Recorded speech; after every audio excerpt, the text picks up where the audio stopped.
Yeah, I think I dropped mine. I think it should be even with hers. I'll be swiveling less too, because I'll be swiveling. We all through the episode, we were like this. I can swivel. Rashad in the episode, he was like, he was like smiling and just started turning it. That was the intro. He was picture, he was just like. My fucking chair just randomly started spinning.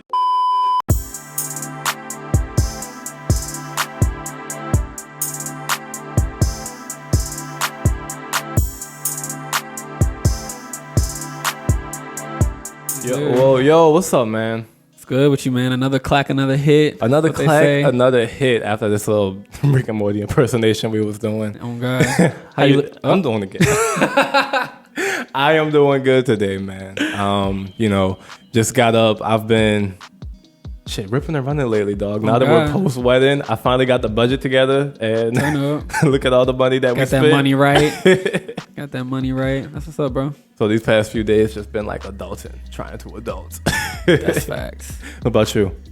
I feel like I've been on just like hella creative energy recently. Just like all these events. Had the Nina great shit. We getting that Gas and Goku for y'all. That's coming. So look out for that. This damn near might be on sale by the time this drops. That's true. That's true. You know, maybe check that website, see what's up, you know. We should actually, you know what we should do? We should throw the trailer at the end of the episode. Oh, yeah. We will do that for y'all. That way you guys can check in on the last Gas and Goku that we had, because, you know, we were real excited about that when we got the trailer in for it. Content, nigga. But all right, let's get into it. Thank you guys for tuning in. This is Nina Talks, your favorite Stoner Blurred podcast. Yes, sir. I'm Darius. I'm Makita. And today, for our Nerd Out, we are going to be talking about the science of social media. Yes, psychology of social media. The psychology of social media. You know, I'm always trying to be in that science shit. It's a science. It wasn't wrong. I just wanted to specify the science, you know, because, like, you know, they always say we live in the social media age. And, like, thinking about kind of on some pseudo-stoner shit, like how we evolve and shit, right? Like, social media obviously affects our brains and, like, how we function, how we interact with each other as human beings. And so just like the science of that like study is really interesting. So, and I'm pretty sure that, because I think it's really funny because there's just been hella clips of AOC just kind of like question barraging Mark Zuckerberg. Poor guy. And every time he's just kind of like, I don't know. He's just like, I don't know, man. I made this shit in college. I don't know.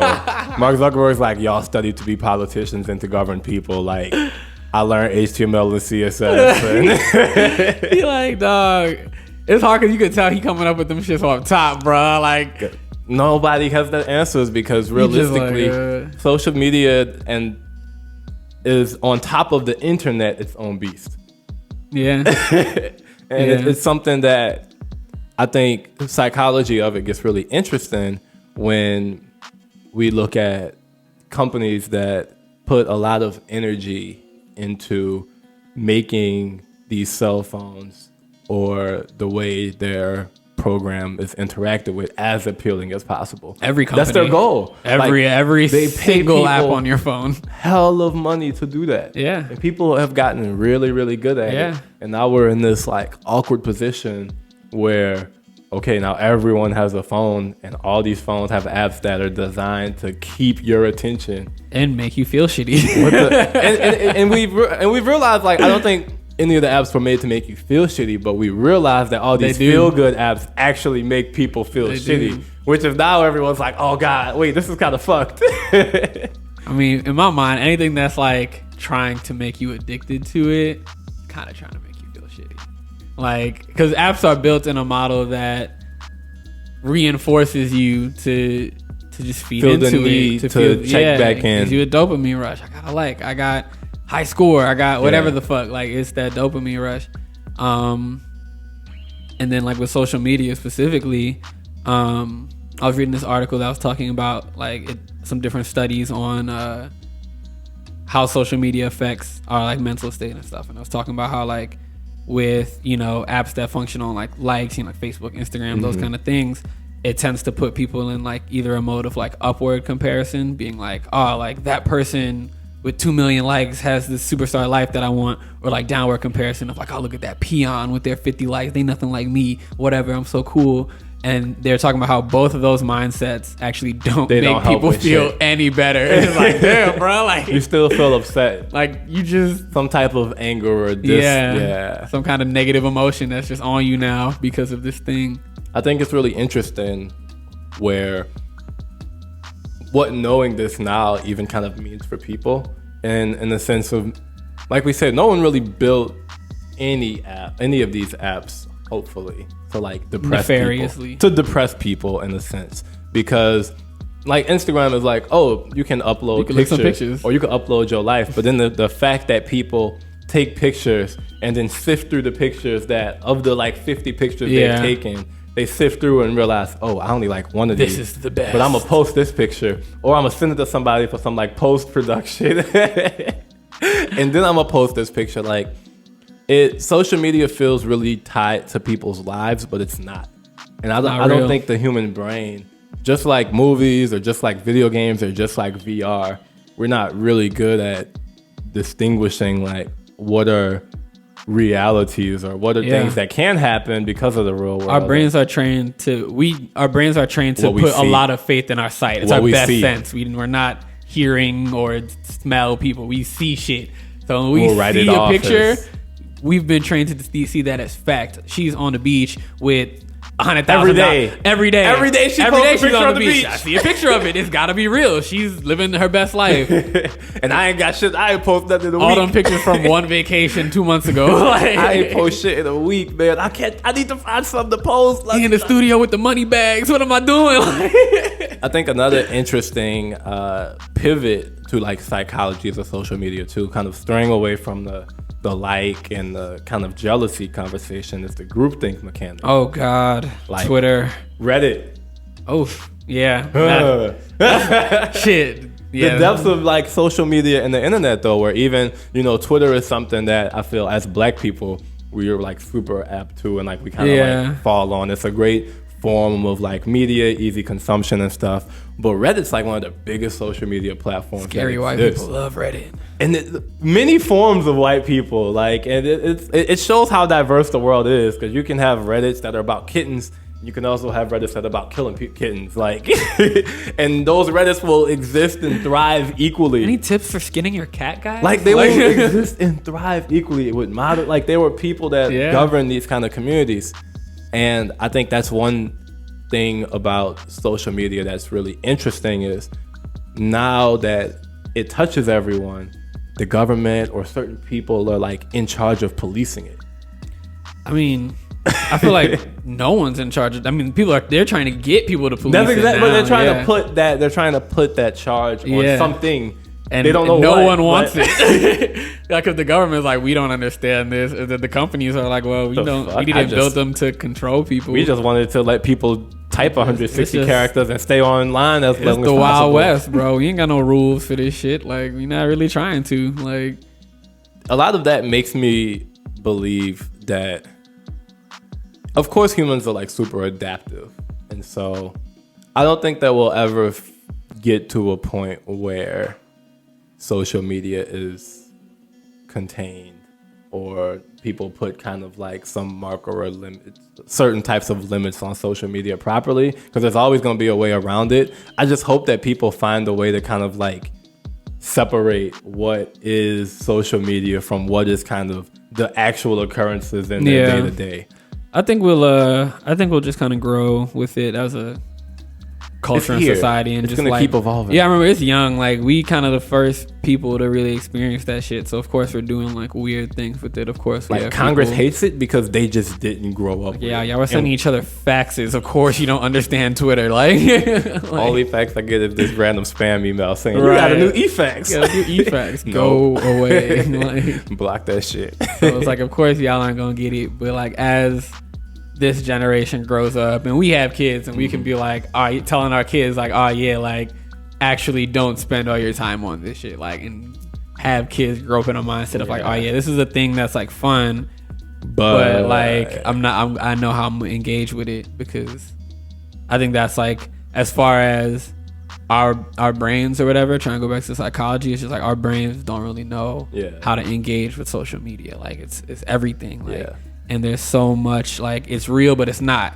You know what I mean? It's like, this shit is just like money, pictures, and it's like the world. It's like money and facts. And I feel like there are benefits to it because I think our generation is likely going to be tasked with balancing, like you said, what's online on the social media. Because, for example, like the difference between getting a brick and mortar store or getting an online store. There are pros and cons. Like you can't do, if you're trying to run any type of business, you can't really run it all through social media. You got to get out and actually meet people. Be some real world thing. So I hope, like, people are getting good at it. Like I think we're trying our best to like figure out those keys and stuff, but like using social media to get people to interact in some real sense. Yeah. Like I think that's when you figure out that kind of psychology thing. Other than that, you know, niggas just gonna be on their phone real upset. Cause people be really feeling a way about shit on like Twitter and stuff like that, and like not,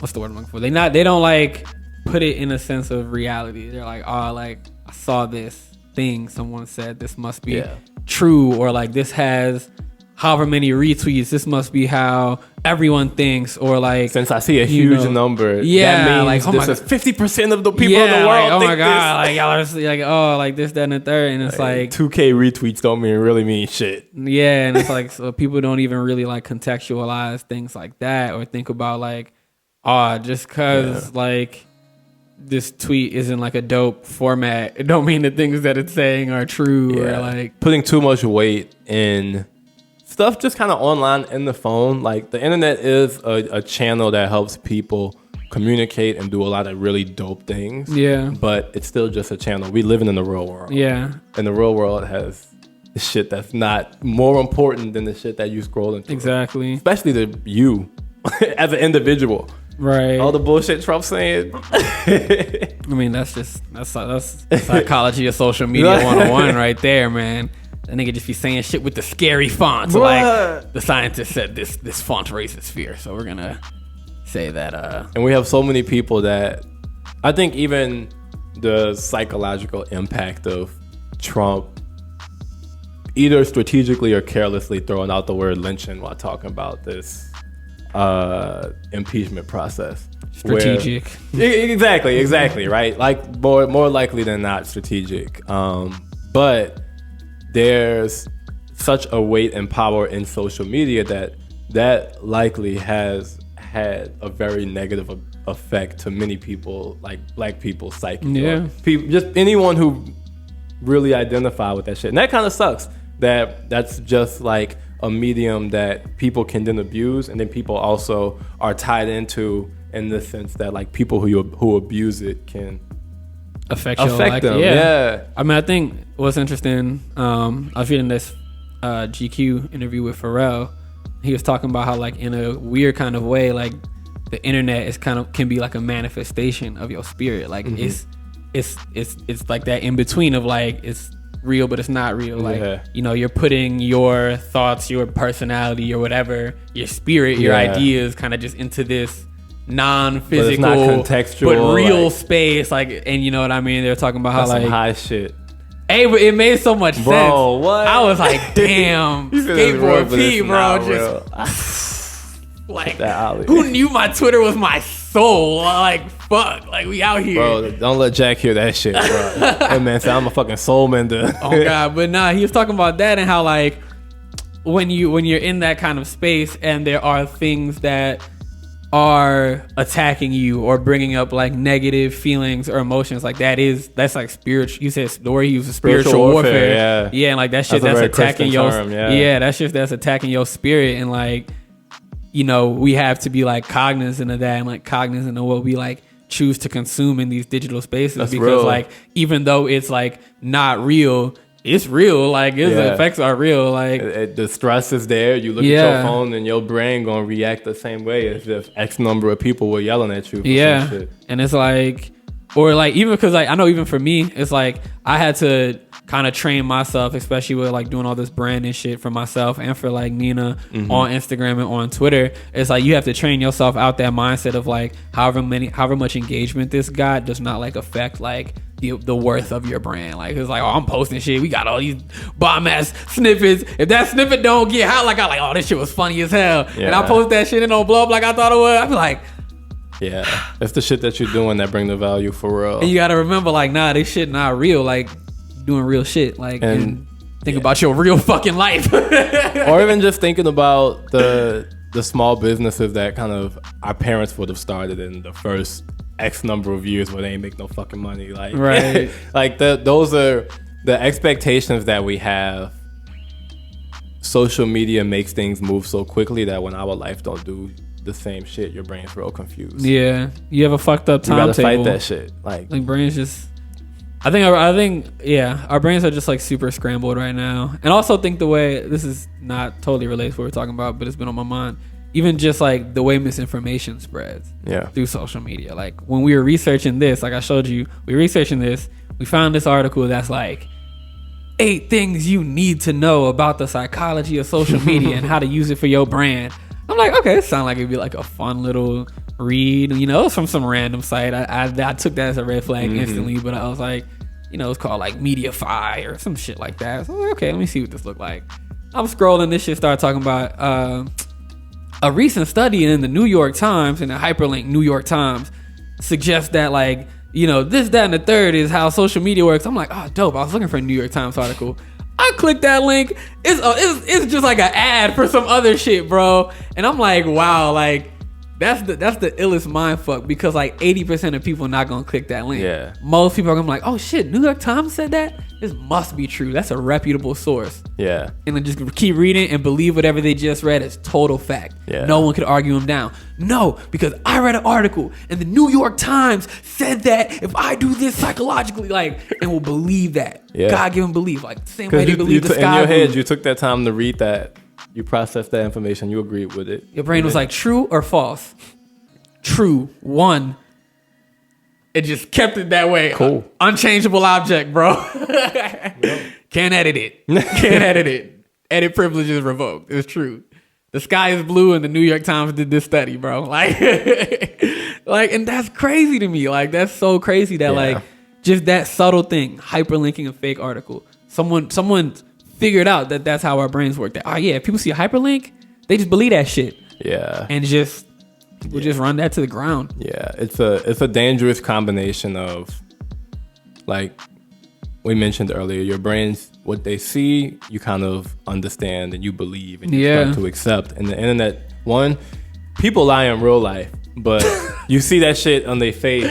You could tell when somebody capping in real life, like you just smell like you lying. But if somebody takes some time to craft an article or a tweet, they could be lying just as much. Or they could throw in like just the right amount of misinformation, and like you could say that nobody would do that, but people would do that. Like the number of robocalls that you get with people yelling at you saying that your credit fucked up, your car insurance fucked up, like that should be scaring me. I'm not good at adulting. When I get a call that's like, we got some urgent news about your car insurance policy, I'm like, I haven't checked in that in weeks. Like, what's going on? Like, scammers fucking abound, and it's all because people are impressionable. We don't want to be, bro, but we are. And like, super impressionable. The moment you kind of like move, like this will almost transition into the roll up too. But the moment that you move in a way, just recognizing that you're impressionable, you kind of question the shit that you think all the time. You're a bit more cautious. Like, you're a bit less likely to just jump in and debate a point that you feel strongly about. And you like you police your space and your spirit more. Yeah. When you know that you can be shaped by the things around you. Like when you're aware of that knowledge, it's so much easier to like, okay, like this is a piece of information or some shit that's now in my mind. How do I want to engage with it? Like, is it true? Is it false? What do I need to see? Or I'll just hold it in limbo for a bit. Yeah. Somebody told me that shit. I don't know how I feel about it. I'm like, all right. Undefined. Because even when we were researching that episode, this might not have dropped yet, but whatever. Timetables. No, it will have dropped. There we go. The episode on evolution, and shit, and I showed you that dinosaur thing, right? The early elephant or whatever. It was a rendered picture of an elephant whose trunk was a mouth. Yeah, it was like an early dinosaur version of elephant. And I remember I was telling my girl that shit, and she was like, "Do you know if that shit is real?" And I was like, it could very well not be. I saw it on Tumblr, but it looked cool, and so we googled it. It was real, but still even that, it's like, you still fall for that trap. Like, but being aware that like, this shit could not be real. It could not be real. That's like, still clause. Be shocked. Like, picture on Tumblr. Nigga could just drew that shit. Yeah. Been like, this play the Belladon. Like that. No, that, I mean, that habit of like, this could not be real. I'm gonna like switch into the roll up too. So our topic let's see what you can do with this segue. Yeah, our topic for the roll up is kind of like code switching. Yes, sir. And I think code switching is like a skill that a lot of minorities have just learned how to do. But I think it's also a skill that just everyone, not that we shouldn't have to code switch, I think everyone should just know how to kind of properly code switch. And I think the previous point that we were kind of making, where you should be a certain level of impressionable. You should recognize that, I may feel this way, but that may not be the end all be all. That's like kind of the core to like a lot of code switching, I feel. Where you enter a space, and I know I come into my space with my assumptions, and I hold on to them. I go into work, like I got my hoodie on, like tight. I smell like weed, like all that shit, like, but I'm doing my shit. And I recognize that just because I kind of move that way doesn't mean that I necessarily have to like put those assumptions on every person I cross with. I just know that like with certain people that I interact with, there are ways that we can and we should interact. And not holding on to some shit that I feel strongly about because somebody feels the opposite or a different way. Code switching is just like, fuck it, I'm gonna let that go.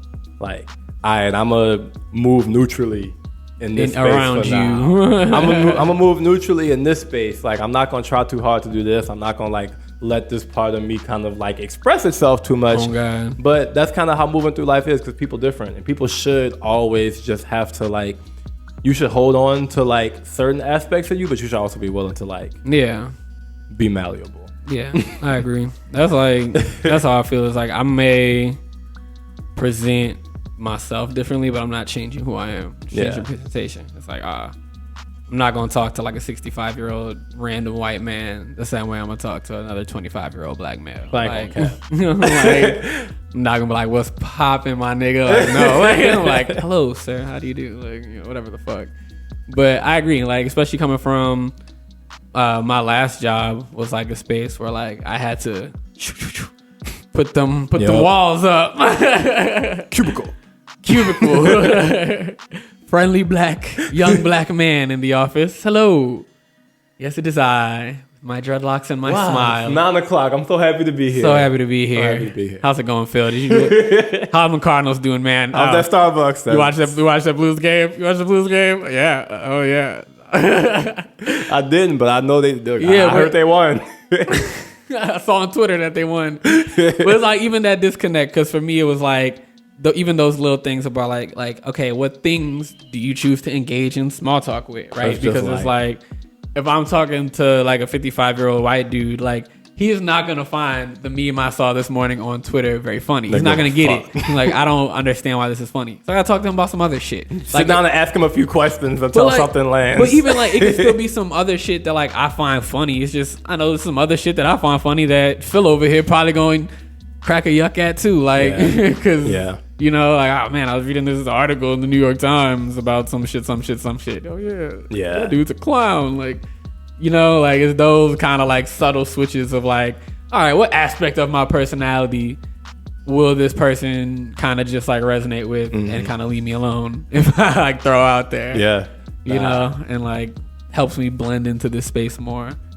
I think another interesting angle of code switching also is when it's not necessarily like a racial difference, but you just kind of like personalities. Just the way people kind of just like shift friend groups. Yeah. And recognizing that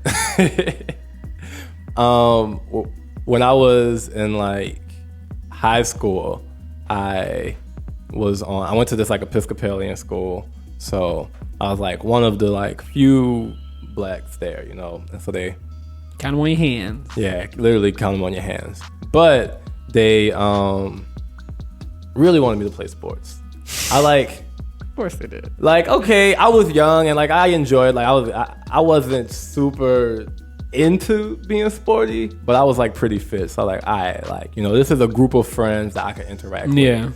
And I also just like hung out with the theater kids. They actually were like more on like my I always should have just been like a high nigga, like, and they were a lot more mellow. Like, you know, sometimes in the locker room niggas be doing a lot. Sure do. And so even just kind of in like high school, figuring out how to like code switch between different groups of kids. Of course they were like, I was like one of the few blacks, so I had to like double up the code switch. Mm-hmm. But you just fucking you learn how to just like sit back, kind of not talk too much, and then just like code switch mid sentence, bro. Sit your ass down. I mean, sit back and relax. Sit back and that's literally what it is. I feel like if you sit back, not do too much, and you kind of just like go with the flow. Yeah, it's not my flow, so I would just go with y'all. Yeah, I mean, like I feel like you gotta just know how to read a room, like in general. Mm-hmm. Like it's damn near a life skill, right? Because like I think about me, like in the studio and shit, right? Like I gotta read the type of shit niggas is on. Like I'm not necessarily like giving like I'm always me, but like the vibe in the studio probably gonna be different if you like a drill rapper versus if you like an alternative R&B chick. Like yeah, I'm probably gonna be giving you different like sides of myself and like vibes based off that. So like being able to like read what people on, like, oh, this person is super talkative, all right, let me like engage them more. That's what they need. Oh, this person's quiet as fuck, I'm gonna just hang back and do my thing. Like all of that could be considered code switching in a way of just like knowing how to make a space work best for you. I feel like if you have to define code switching, that's what it is for me. Is like, how can I move through every space in my life the easiest way possible? At home, you got your code, and then when you dip and go somewhere else, you might have to switch a little bit. Switch a little code up. You might have to switch a little bit. Like, yeah, switch it up a little bit. Cause like even for me at my job now, it's like I don't code switch super hard because of the culture, but like it's more individual people where it's like, oh, if I'm talking to you, I'm about to tell you some different shit than if I'm talking to my buddy over there. Yeah. You know what I mean? Like even just based off of like less to do with like roles, or I mean less to do with identities and more to do with like roles and like who you are to me in a workspace. Cause like, you know. Yeah. And especially with that, cause I think to make workspaces kind of work, there's always, unless you just have like a completely homogenous group of people, which is very unlikely. In tech, they real good at getting a bunch of white niggas and white men in a room, like, so they obviously from my experience, they working. Them Silicon Valley tech companies, they almost hit the nail on the head. I think Thanksgiving dinner probably the most homogenous of a room. But since you know people are gonna be different, and everyone has to kind of go into a space assuming that I'm have to code switch in some way, shape, or form. And when you have people in the room that kind of refuse to code switch and instead kind of like, oh, I'm just gonna like bump people down because they're not necessarily like interacting with me the way that I would prefer, that's when you get into that territory of like assholes. And you just have like a room full of people who it's a technical term. Like it's like I can't engage. I have to completely retreat. Because like, I could give a little bit, but you just like so off-putting that I rather might as well just like sulk back. Yeah. And I think that's where a lot of the demonization from a minority's end of code switching comes from. Where you go into a space and you're like, all right, I'm used to like code switching a bit, but I just got to shut the fuck up when I get in here. And this is hell, like. Yeah. Because this nigga wildin'. Or worse, like these like 3 niggas wildin' together unanimously. As a core. Nah, I agree. And in my time, I've been finding myself in those spaces just like being more hot or cold. I'm gonna say like it's either more like I'm gonna just tell you in a way that works for where we are, that you can calm the fuck down, or I'm just gonna too old for that. I'm just like, look, we mad old, and like I don't really care like what you do here. Like simmer it down, like or do whatever you need to do, or whatever the conversation is, right? Or I'm just gonna evade you totally because and because it sucks, because then that becomes like almost, it puts you in like an ultimatum situation where, all right, these guys are being brick walls. I got to turn into one in hopes that they'll just like listen to me respectfully and we can get back to the normal flow of things. But if not, then we just two brick walls that's mad at each other for the rest of the evening. Like, and that, of course, like I ain't want it to be that way, but you know, if that's the way it's gonna be, that's how it's gotta be. You be real gangster in them tech offices, bro. Yeah, I definitely, the older I've gotten, I found myself being more comfortable just being like, nah, I'm not gonna like, I won't move if you won't move. Yeah. Like I will definitely offer out, like, let's sit down and talk about how to best make this space work for both of us. But if you also not trying to do that, I'm cool with not doing that. And I also feel like I've gotten kind of good at using the try to phrase this sentence, the like more negative biases people kind of have sometimes, like against them. Mm-hmm. Like, for example, I know a lot of white people be scared to speak up to black people. So sometimes I'll just use that. I'm just like, nah, we not doing it that way. And they'll just be like, okay. Cause like I know you got a little subconscious fear of me. So I'm gonna play on that. Like, you ever just cut somebody in line? I can't say I have. The former. I know we have. We used to do that shit at YSU all the time. We did that shit in college all the time when we would just walk in front of niggas and be like, we know you're not gonna say shit. Cause you scared of us.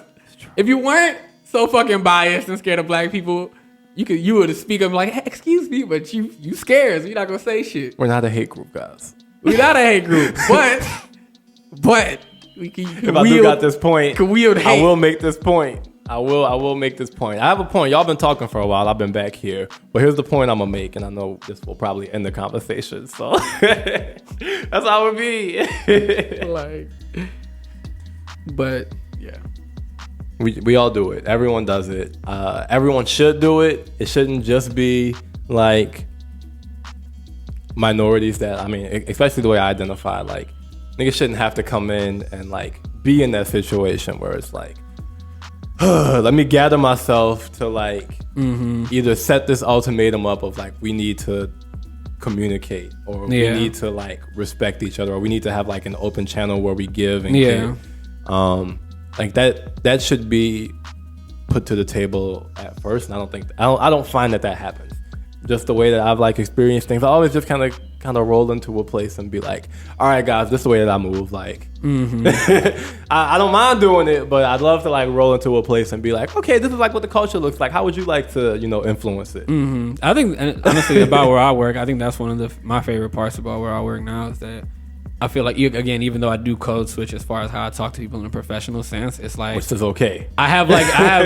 I can wear this to work, what I'm wearing right now, and like that's fine. I can wear, I can live my fucking truth at work. I be at work watching all kind of weed smoking videos while I'm working, fucking Magic the Gathering videos while I'm working. Like, I can be comfortable in that space and feel like, like people get it. Versus like at my last job, it was like I didn't do that type of shit because they wouldn't get it. Like, oh, Keita watching TV while the fucking millennial, like, no, like, and like I think a lot of younger tech startups definitely do a very good job have the privilege of, like, of being in like good company. Yeah, that lets you like kind of just be yourself to like a healthy degree, because there's like, even with like the amount of code switching you do, there's like a fine line between, it's like, oh, I'm oppressively being forced to like wear this like veil of who I am, and it's tiring and it's not good.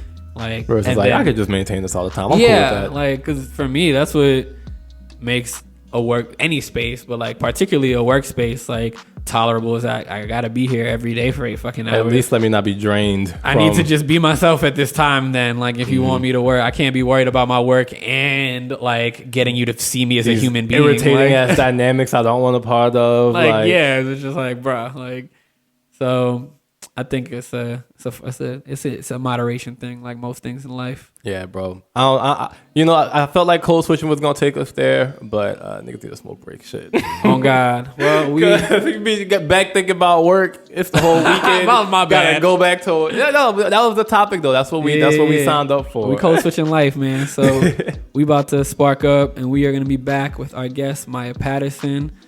She's a UX designer and entrepreneur. Excited to rap with her about just kind of like fashion, the way she integrates a lot of things, because she has a charged life. She does a lot. Yeah, she is the creator and owner of the Gold List and one of the creators of Gold Curry Meals. So we look forward to getting back with her. We'll catch y'all after we roll up and light up. Yes, sir. Peace.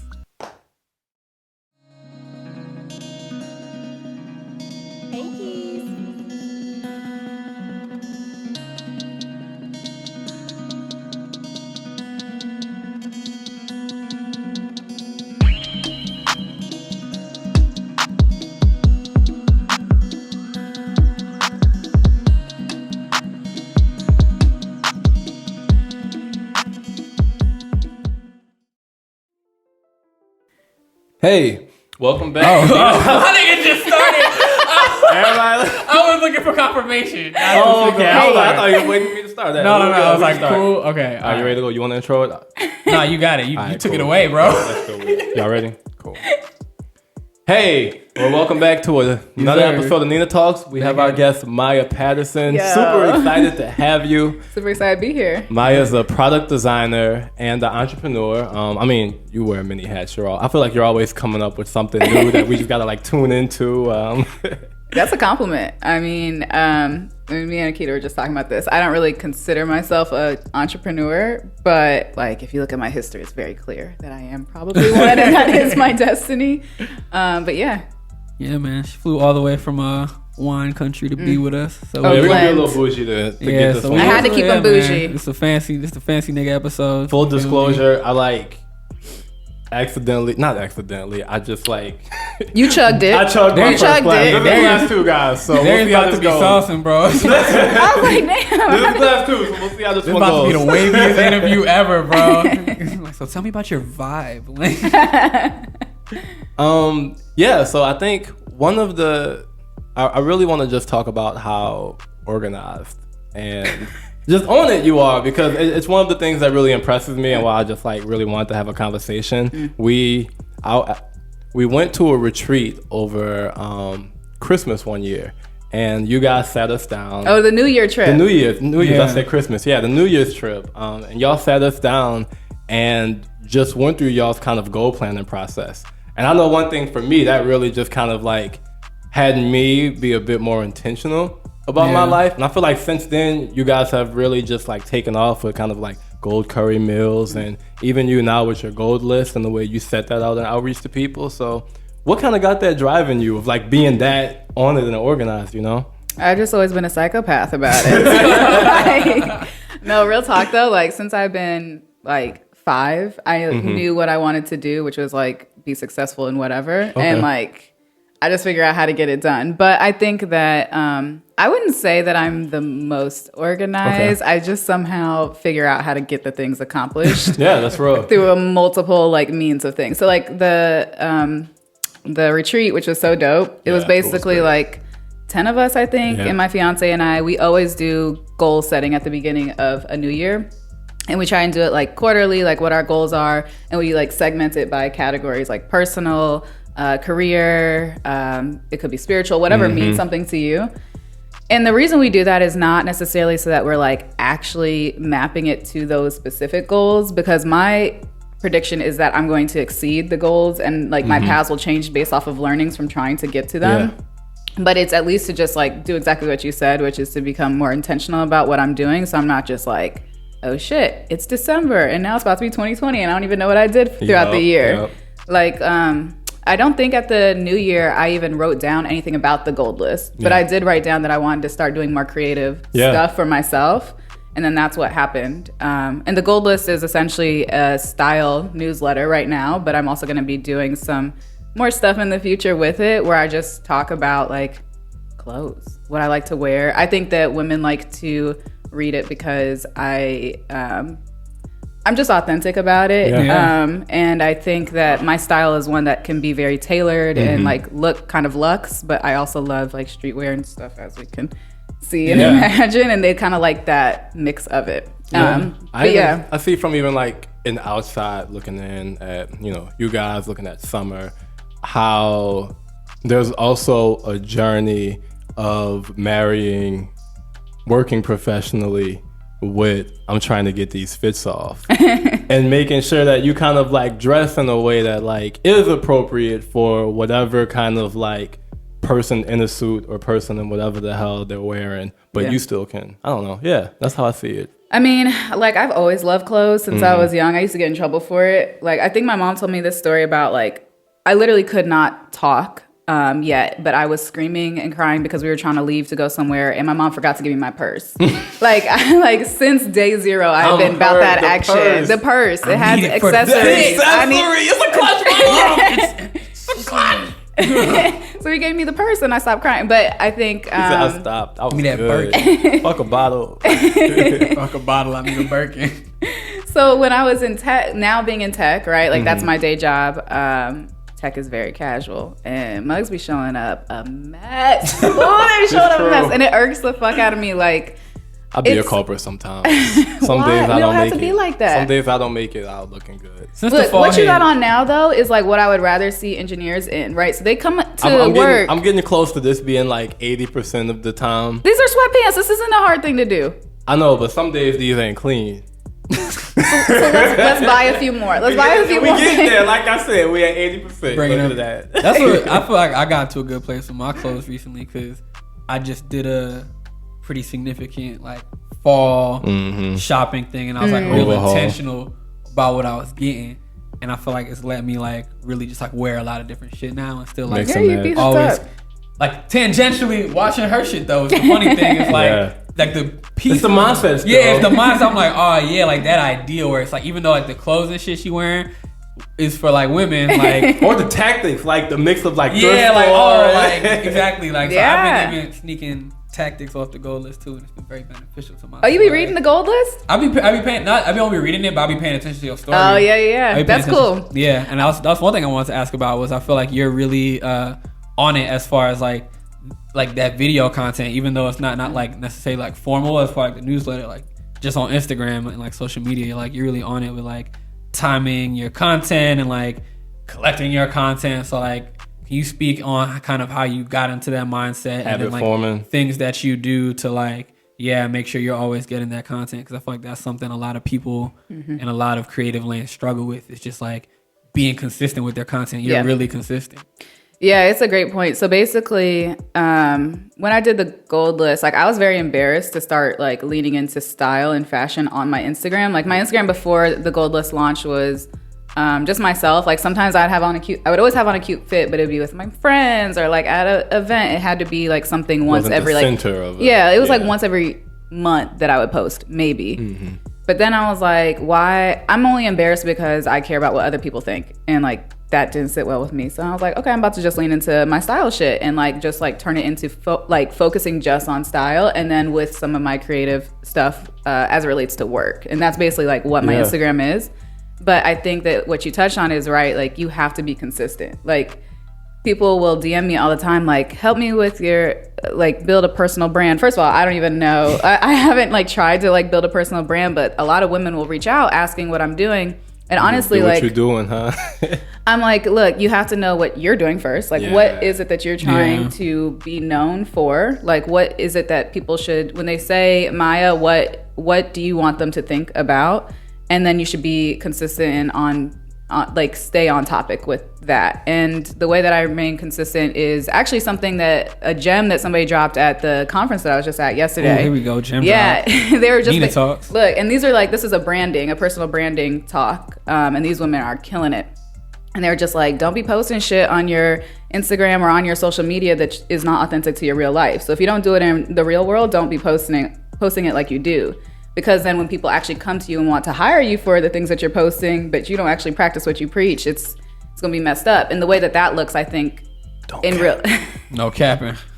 Look, the way that looks is like, you see these Instagram feeds that'll be very curated and everyone's happy and they're traveling all the time and all that. And if that is you, like, dope. But if, like, in reality, like, that's not, like, you waking up, you going to your 9 to 5, you sometimes get some content and then you, like, curate it once a month and then you're posting out that way. Like, that's not sustainable for you. Yeah. So the way that I'm consistent is, like, legit, I am posting my outfit in the morning and I'm, like, posting, like, my travel routine when I'm traveling. And I talk about, like, how work was when I got off work. And it's just, like, this is my life. Yeah. And that's what I do. But I definitely keep things private, too. Like, I don't share everything. Yeah. You know what you are sharing. The aspects of your life that pertain to your brand. Yeah, exactly. I don't want to give everybody everything. That's too much. It's weird.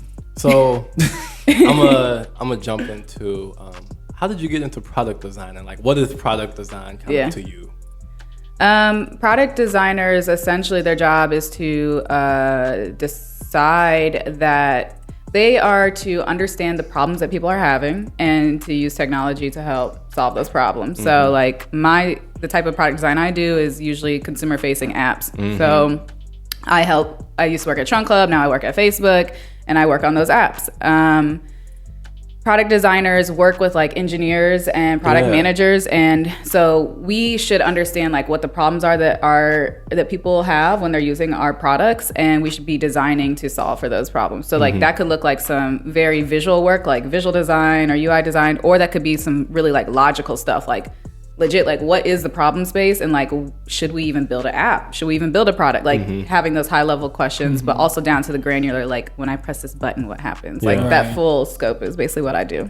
Yeah, that's really cool. Oh, and then you asked how I got into it? Yeah. So I'm self-taught. When I went to WashU, I thought I was gonna be a lawyer, which is wild. I'm like, whoa. Not gonna happen. Yeah, I had to hit that sharp left. Like, flow shift. Yeah, I remember when we took web design. Yeah. And look, people thought I was crazy when I said I was gonna go into, like, UX design at the time. That's what I was like. That's what product designers were called mainly. I knew you could do it, my nigga. I believe you. Well, because y'all, like, kind of, like, in that lane. But when I would tell people, they're like, what? And I'm like, the bag is over. Okay. The bag is right there. It's right there. And I'm about to go scoop that. Yeah. So the big things look good and get paid a lot? Right. Okay. Right. Okay. And, like, for me, it was like, I like product design because it's not graphic design. You can be really good at graphic design, but it's not just purely, like, visuals. I don't see myself as, like, an artist at all. I've always been very logical, but I'm also not a mathematician or a scientist. So that's why CS did not work for me. Yeah. Like, I could not do programming. A product designer basically sits right in the middle of that, where you need to have taste, aesthetic, and, like, have a good grasp on, like, where the trends are going. And translate that into a design, but then you also need to be very logical, technical, understand how things are built and how things work. Be realistic in your expectations and, like, communicate that with people. Yeah. Because it's like, it got to look like this to look good. And I'm pretty sure this is reasonable. Like, y'all should do this shit. Exactly. So basically, I was really fortunate because my mom owned a tech consulting firm. Okay. Back in Champaign, Illinois, which is where I'm from.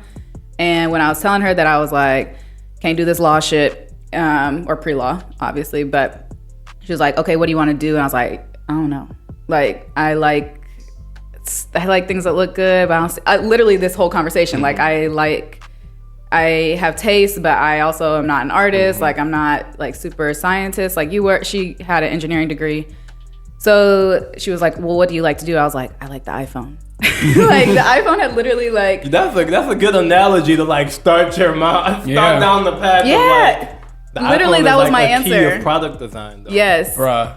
At its finest, so almost. That's dope. I think this was when it was, like, I had just gotten the iPhone 4, so that's when it made the change from the... Square, from, like, that rounded to, like, the square edge. And I was like... And I was using it, I was just like, this thing is lit. Like, I like the way that it works. I like the way that it feels. And I was describing these things. She was like, okay, well, we just hired this woman who is an information architect. Her name is Melinda Miller. And do you want to come shadow her for the summer? And so I was so fortunate to be able to have that experience where I was like, I don't know if I love this, but I'm very intrigued. And so then I read about it throughout the next, like, years in college, and then started teaching myself. Started getting some jobs from some student organizations. I, like, just built their websites for them to build up my portfolio, and then had internships, and the rest is history. Now she's just cold with it. Cold. I am pretty good at my job. So yeah, I'll hit you with like another tangent now. Yeah. If you had to like name a 5-course meal you'd cook. Wait, 5 course? I don't know. I mean, I probably made that shit up. Like the dessert, the entree, and maybe an appetizer. Like Okay, that's 3-course meal. Okay. Is 5 course a thing? Is that like real fancy? It is a thing, yeah, but that's like very super fancy. rich. Maybe I was just very shooting rich. for the stars. Very rich, All very right, French. 3-course meal. Okay. We'll be middle class today. Okay. We could be upper middle. Oh God, There we we got this go. one. Ooh, she said upper middle. I know what she about to put some steak in it. Oh, you're saying what would I cook? What would you cook? What would you like make for a 3-course meal if you was feeling yourself that day? Yeah, so pasta is my like thing. Like Okay. I'm really, really good at pasta, but I also can get down with the soul food plates. Okay. If I was making it for my fiance, I would probably be making some soul food because he loves that. But let's pretend I'm making it for myself. I would start with a balsamic vinaigrette based salad that Okay. has like mixed greens, strawberries, almonds, all of that stuff. Like Okay. that's a really good salad that I do Yeah, often. hell It's yeah. yummy. I'd probably make for appetizer bruschetta, and most bruschetta is like really How do you trash. make that shit? It's right, yeah. It's a rich nigga conversation. So There are like a y'all few better things. get y'all wallets up. If It's you not watching. hard. It's really not hard. That's wild. It's really not hard. It's literally like chopped up Roma tomatoes, some balsamic vinegar, some olive oil, salt, pepper, parsley, I don't know, some herbs and shit. Let that bitch marinate, and then you top it on top of some like little baguettes. Good. Like okay. it went off at my last dinner party. And then I would make probably, what did I just make? I just made some pasta. I have this like, actually I'd probably go more. I would make this really simple bow tie pasta dish that's like this Italian sausage bow tie pasta. Okay. And it's a cream tomato base. Okay. So good. Okay. Like everybody loves it. And then dessert. I'm not like that great of a dessert That's girl. fine. That's fine. We ain't got Peach cobbler. Okay. Hey, look, that's enough. Hard. That's Shut it down. That's for culture right there. Like if you could just make peach cobbler, that's how you make memories. You know. I probably would That's make how your no, great grandkids be like, oh, I miss peach cobbler. Low key, I got the recipe for my cobbler. You good? I'm mad. This man said the only way to foster memories with your children. It's they won't remember you. Whoa, look. You'll just die and be forgotten. Y'all are Kids dumb. suck, bro. Kids suck. Please never change. Kids talk about food, bro. Be like, bro, you just pass away into the ether. That peach cobbler recipe. Figure out that peach cobbler, you'll be shit to your family. Worthless contribution. Kendall gave me the recipe to her peach cobbler, and that Okay, bitch is I've heard that- good. that Ooh, that shit shit bang. But actually, I would probably make Austin make pound cake. That pound cake. That's real shit. Mom, she got a crazy pound cake. From my grandma. That's y'all got the good makings of like a hearty generational line. Yeah. Peach cobbler, Yeah, we pound do. cake. Mhm. Yeah, that's it. That's it. Your Yeah. kids will Y'all- remember y'all you. blessed. Be nice You're and good. thick boned. Y'all You blessed. make it into the I almanac.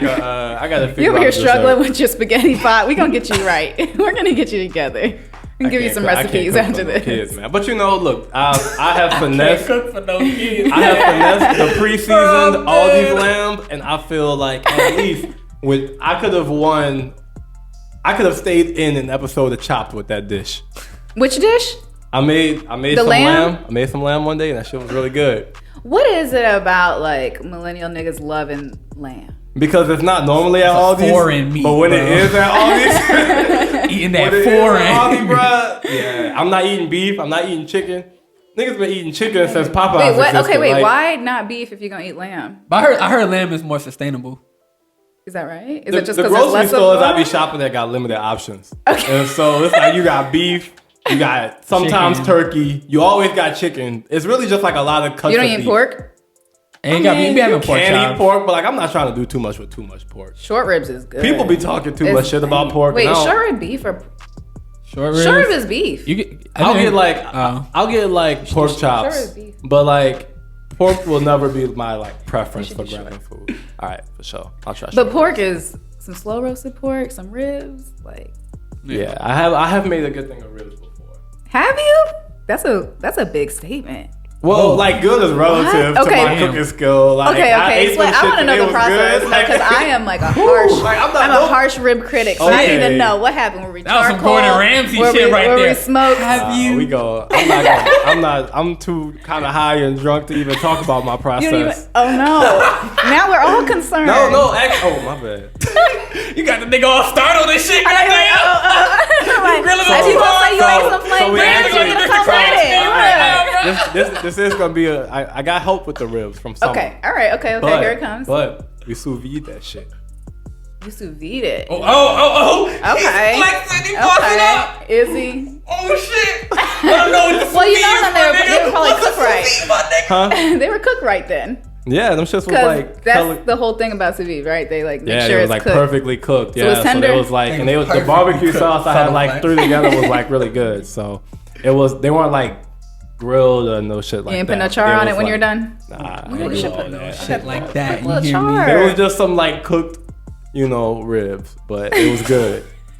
And they You need to learn how to sell it. Sell yourself. I'm an engineer. I sell what was there. The stats, Nigga said, I'm letting you know how I made the them. specifications. This was the code I used to make the ribs. Right. I'm the sous like, vide. no, give me the sauce. What was it? Put some flair on. Put some All right, wax on that hoe. of course, I started off with just barbecue sauce, Sweet Baby Ray's. Okay. Then There we go. Add So in a little extra brown sugar, a little bit Okay. of honey, Oh, okay. Remix and it then a like a little little bit. salt and pepper and call it a day. On the rib. Or But in yeah, the yeah, sauce. on the rib, like the sauce. season I the whipped ribs. the sauce up, then put the ribs in the sauce, let them shit sit for 24 hours. Okay. Then came out, put them in the sous vide, and Uh-huh. then just like finished it off. Now, what'd you do with the sides? Because this is the thing with men. Y'all love to make the meat and it had no sides, and it really is Follow just. through. Diligent It's a problem. follow So I'm through. just making sure we're They seeing were the whole past the picture. first test, They were bro. forgettable. Slam dunk. They're forgettable. Because I'm guessing that the sides were probably like mixed veggies with broccoli and some mashed potatoes. Hey, that's solid. Don't sleep on yourself, bro. I'm gonna advocate for But my nigga. you know, I real ain't quick. like fancy. Some solid Like, sides. those are the sides I know how to make, and that's what I will put That's with right. some ribs. Those are Okay. I can three. mash. By It took me a yourself? while, but I Different can mash food some groups? potatoes. Mashed potatoes are good.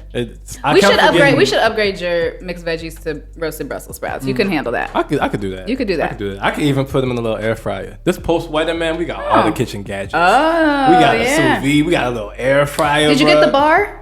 We bought you guys We a got bar. the bar. Yeah, oh, that Is it bar good? fire, Is it bro. fire? All my That little shit things fire, hanging bro. upside down. Yeah, That shit fire. Pushing that shit 2015 around. girls, Clink, hook that clink, up. clink. I'm bougie. Appreciate y'all. Love it. We sending Bougie. we sending out Bougie nigga energy. the wedding thank you cards, but logistics are hard. They're so We hard. ain't even send the invites out for real. We told everybody the invites was coming, it never got there.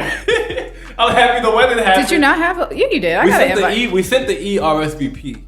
You didn't send. You didn't send physical invites. Did you get a physical invite? Cause not from us. Oh shit! I don't know what's on Wow. your fridge right now, but Wow. Is that right? That's right. I mean, I would have had it on the fridge. Wait, Look, why you did were I there, feel you like had a great I was time, there? huh? Look. Yeah, I made it.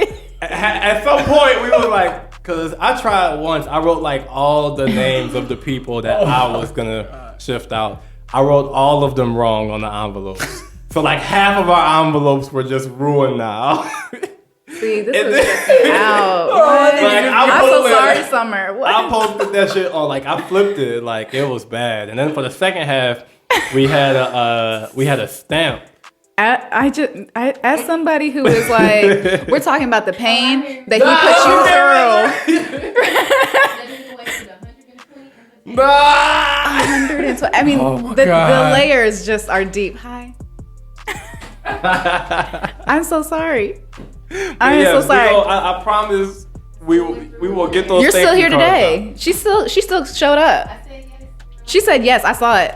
Darius has a Cool. lot of redeeming qualities. He I gotta right. work with Okay, the come redeeming through. ones. fights That's through right. the I gotta L's, work with bro. those because the L's just come. Look, no man like is a perfect. conveyor belt, they just fall off routinely. True. Yeah. You could look. You're thinking of L's, right? From We that won't period, talk about it. We won't talk about it. It's fine. We can let you live. Everybody that knows me just has like, oh yeah, we did have some L's together. Look, that's L's is lessons, bro. Life. Everyone that's been with you done learned some shit. Wait, do they know that? Do they know that we went to school? We went to school together. Yeah. We all went to Washington University. They were the in babies. St. Louis. They We called had- us Sure the were. babies. They were the babies. We're younger. You were. You're younger. And you needed some guidance. So we did that.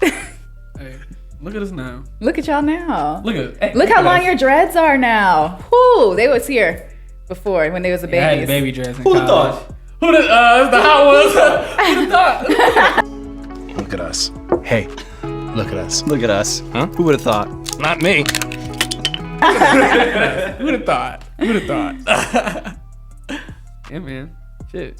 What's the time at? How many? Can we ask more questions? 25 minutes. Oh, we should do album of the week. Do album of the week? Yeah. Okay. Who wants to go first? I can start off. Wait, what are we doing? Album of the week. Oh, okay. You got yours? You Yeah. wanna lead the charge? Album of the week. Okay, Yes. this has been album of the month, album of since like Lights On Festival, Okay. Over It, Summer Walker. Like, it's just, whoa. Yeah. Whoa. We ran that one a few times because A few? mainly just like, well, not like a. I'm talking small amount. hundreds right now. Okay, like literally, like it's just a constant. I wake up, play it. I'm at work, play it. I'm at dinner. It's everything. Austin playing it. He know better than play anything else. And that's just that. Oh, gotta give me a check, huh? Nonstop. Not what is there? What is there to listen to? You know, besides that, all of them. Favorite song? Playing games. Playing game. Yeah, that's the one. Oh, That's the one that's in my like daily rotation. the drunk calling. I'm so bad at remembering the. What's it called? Drunk dialing. That one's good too. It's just good. And I feel like it came out the gates and people had, for some reason, mixed feelings. It was a great album. I don't know. There's don't just a subscribe lot to of that. Twitter Instagram. opinions. People be capping on Twitter. But Twitter, Pretty much. people always want to have a bad opinion on Twitter, and I'll be like, Yeah, it's like it's like what we were talking about earlier. It's like you might see like a couple 10,000 retweet tweets like this Summer Walker and album was thinking that that's mid, an opinion. but then it's like, how about you listen to it by yourself first? and it's like that's first day opinion. Someone will tweet that, it'll go viral, and they don't even mean shit. They probably just tweeted that shit like I listened to it one time. I Open the thought it was gates. mid. They probably had another tweet 2 days later like, you know what, this Summer Walker fire. It's fire! It's so It just fire! didn't go viral. Like, Wow. I will do "Tell Your Story" by Leighton Green. I just stumbled upon this R&B artist. She's from St. Louis. Cool, but it's a short, like 7-song. It's an album, yeah, little R&B album. The first song, "Blame on Me," is like really good. I enjoy her cadence. Wait, can I see what it looks like? Yeah. For some reason, that song sounded familiar, but maybe I don't know. But no, just her voice, the way she kind of sings over all of these songs is very entertaining. I love listening to it. I'm So. adding that to the queue. Leighton Green, "Tell Your Story." cool. For mine, I'm gonna do Dior Deposits by Guap Dat 4000. Wow. Yeah, I don't know none of this. I feel like so unconnected. yeah, it's a super fun project. I got connected to Guap Dad, like hip to his music and shit through the homie Paul Mitzi. He's his photographer and videographer. And so he kind of got us hip to who he was, and then we got a chance to kick it at his crib for a couple of days a few months ago. And So another St. Louis artist too. nah, he's from the Bay. Oh, really? Yeah. Yeah, Paul is from around here though. Oh, cool. And so we just got to kick it with him for a little bit, and like we heard like a little bit of the album before it kind of That's dropped, tough. which was fun. Like we heard like a couple of them Jones that made it onto it. Wow. What was the name of the track? I mean, the album again? Dior Deposits. Dior It's very Deposits, fun. Like for sure. he, you probably heard him on Costa Rica. He's got to do the hook on Costa Rica. with the J. Cole shit. Oh. Baby, gotta bust down on the AP. Oh. Yeah. Okay, that's dope. I'm gonna have yeah. to check him out. And so like he got a real fun like voice, and he got bars too, which is fun about. But Yeah. he also like plays with his voice a lot. He could hit a lot of different like cadences and pockets and like styles of things. That's cool. I love that. So it's like a really diverse project. He be rapping about like scamming niggas. We love it. We love Your to see it. deposits. Dior Deposits. So yeah. Well, great. Thanks again for tuning in to another episode of Nina Talks. Of course, you guys can check us out on www.nina-productions.com. We have merchandise. Gas and Goku. We're gonna play the commercial for that at the end of it. But our next Gas and Goku tickets will be going on sale soon, so be sure to check out our website for that merchandise. Maya, where can people find you? Maya Patterson, MayaPatterson on Instagram, or The Gold List, so The Gold List.co. Yep. And that's where all my style stuff is. You can subscribe to my newsletter. Cool. Well, again, Catch you guys later. Like and subscribe. And we are out of here. Like, subscribe, comment. You know, show that love. Come on. That was fun.